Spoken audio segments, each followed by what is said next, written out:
ఈరోజు రేవంత్ రెడ్డి 22 నెలల్లోనే దానికంటే ఎక్కువ అప్పు తీసుకొచ్చి ఇప్పటి వరకు ఒక్క ప్రాజెక్టు కానీ ఎక్కడన్నా ప్రభుత్వ ఆస్తులు పెంచడం కానీ ఒక ప్రాజెక్టు తీసుకొచ్చి దానికోసము ఖర్చు చేయడం కానీ ఎక్కడ కూడా లేకుండా ఈరోజు ముఖ్యమంత్రి పదవి కాపాడుకోవడం కోసం రాహుల్ గాంధీకి కప్పం కట్టడానికి అప్పులు తీసుకొచ్చే పరిస్థితి కనబడతా ఉన్నది.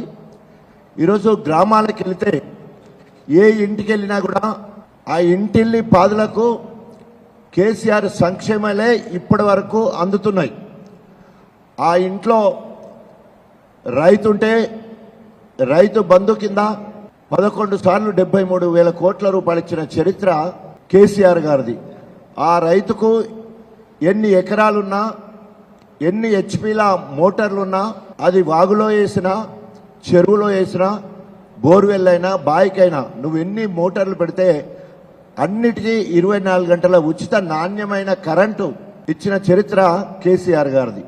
రైతు చనిపోతే దినం వెళ్ళక ముందే 5 లక్షలు ఇచ్చిన చరిత్ర కేసీఆర్ గారిది. ఐక్యరాజ్య సమితి సైతం మెచ్చుకున్న చరిత్ర కేసీఆర్ గారి పాలనది.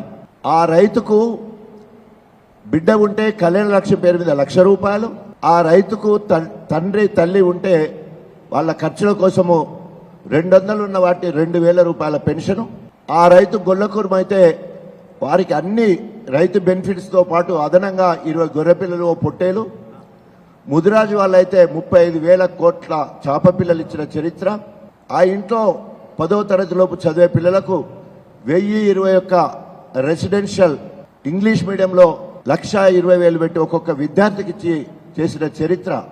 నా భూతో నా భవిష్యత్.